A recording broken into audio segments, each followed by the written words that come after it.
हम में से बहुत लोग भुवनेश्वर और उनके साहित्य से परिचित नहीं हैं और शायद कभी होते भी नहीं, क्योंकि उनके अस्तित्व को और उनके लेखन को मिटाने के लिए हर तरह की कोशिश की गई। जैसे मीनाक्षी जी ने बताया, जीवन भर वे दर-दर भटकते रहे और फिर उन्हें एक दर्दनाक और लावारिस अंत नसीब हुआ। लेकिन इकबाल के लफ्ज़ों में कुछ बात है जो हस्ती मिटती नहीं हमारी। उनके जाने के बाद उन्हें देश के ही नहीं बल्कि दुनिया के पहले विसंगत नाटककार यानी एब्सर्ड प्लेराइट और पहले आधुनिक कहानीकार के रूप में पहचान मिली। आज अगर इस मंच पर भुवनेश्वर की स्मृति जिंदा है तो उसका श्रेय विस्कॉम और आईआईसी को जाता है। सबसे पहले निवेदन है आईआईसी के डायरेक्टर श्री के एन श्रीवास्तव जी का कि आप कुछ कहें।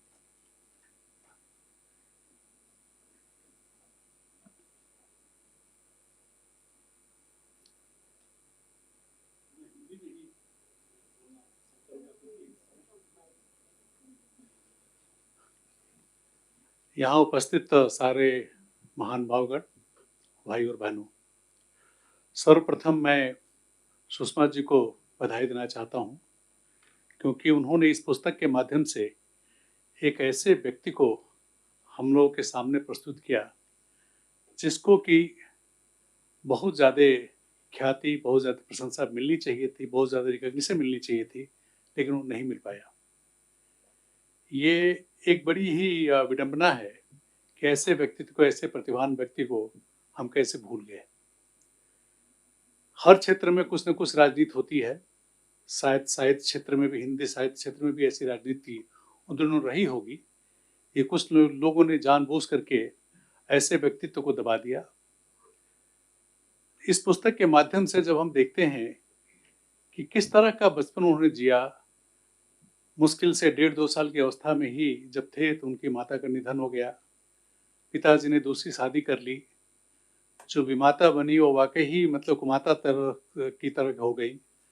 अनेक तरह की उनको प्रताड़ना दी। उन्होंने बड़े मुश्किल से कुछ पढ़ाई हासिल करी। उच्च शिक्षा में वो नहीं जा सके। इसके बावजूद भी उनके अंदर जो प्रतिभा थी वो अपना रूप दिखाती गई। मैं हिंदी मीडियम से पढ़ा हूँ 12वीं तक, और हिंदी एक प्रमुख विषय था 12वीं तक हम लोगों का। अनेक हिंदी साहित्यकारों को उस दौरान पढ़ने का मौका मिला, लेकिन कभी अ, इनका जिक्र किसी भी अध्याय में, किसी पुस्तक में हिंदी के हमने नहीं पाया।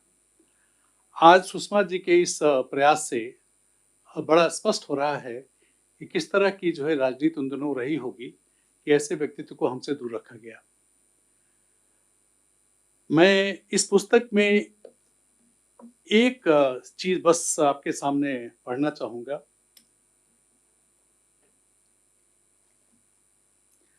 और सिर्फ उस छोटी चीज से एक अंदाज लग जाएगा कि कितनी प्रतिभा उस व्यक्ति के अंदर रही होगी।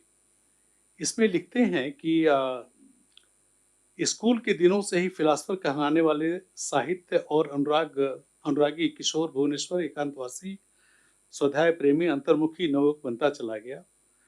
वस्तुतः बाल्यावस्था में ही कभी अपनी दिवंगत माता द्वारा बरती गई टूटी फूटी अंगीठी दिखाए जाने पर उस बालक ने 4 पंक्तियां लिखी थी।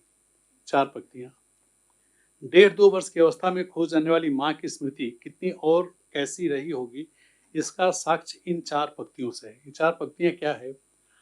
आज न तेरे उर्मे अग्नि, आज न मेरे उर्मे आशा, बने हुए हैं हम तुम दोनों, किस बीते युग की परिभाषा। अब आप सोचिए कि उस 1.5-2 साल की अवस्था में कितनी यादगार रही होगी अपने माँ के विषय में। फिर भी उन्होंने वो उस यादगार को अपने संजो के रखा और उसको इस कविता के रूप में उन्होंने प्रस्तुत किया। इतना मतलब दिल दहला देने वाला एक भावुक सा ये फीलिंग आता है इसको पढ़ने के बाद। इलाहाबाद विश्वविद्यालय से मैंने बीएससी और एमएससी किया। इलाहाबाद यूनिवर्सिटी का मुझे याद है कि उन दिनों हिंदी साहित्य के लिए बहुत ही प्रख्यात था इलाहाबाद। और हम लोगों का संपर्क उन दिनों के जो प्रमुख साहित्यकार थे, सुमित्रानंदन पंत, महादेवी वर्मा, हजारी प्रसाद द्विवेदी, ये सब लोग जो है हम लोगों के यूनिवर्सिटी में हॉस्टल में आते थे प्रमुख अतिथि के रूप में। लेकिन कभी भी किसी भी संदर्भ में जो है इस प्रतिभावान व्यक्ति का कभी नाम नहीं आया। हम लोगों के समय में उस समय ये भी थे फिराक साहब भी थे, बल्कि फिराक साहब ने हम लोग को बीएससी में अंग्रेजी भी पढ़ाई थी, लेकिन इस प्रतिभा को कभी हम लोगों के सामने नहीं आने दिया। तो इस अवसर पे मैं ज़्यादा नहीं कुछ कहूँगा, मैं सिर्फ सुषमा जी को अपने अंतःहृदय से बधाई देना चाहता हूँ। उनके इस प्रयास से इस प्रतिभा को सबके सामने उन्होंने प्रस्तुत किया और मुझे उम्मीद है कि उनके इस प्रयासों से जो मान्यता, जो रिकॉग्निशन इनको मिलनी चाहिए थी, शायद आगे मिल सके। एक और चीज़ मैं कहते हुए अपनी बात समाप्त करना चाहूँगा कि जैसा कि इस पुस्तक में लिखा है कि इनके पास आय का कोई स्रोत नहीं था।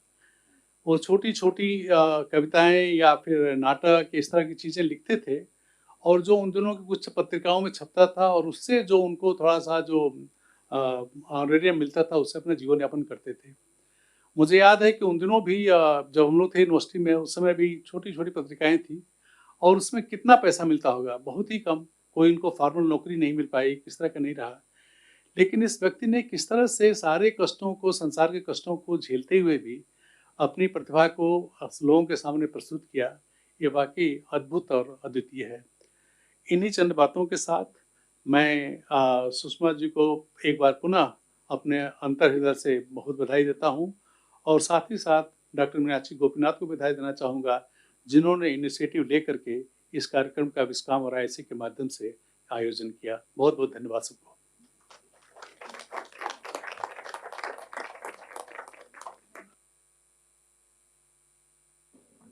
धन्यवाद श्रीवास्तव जी।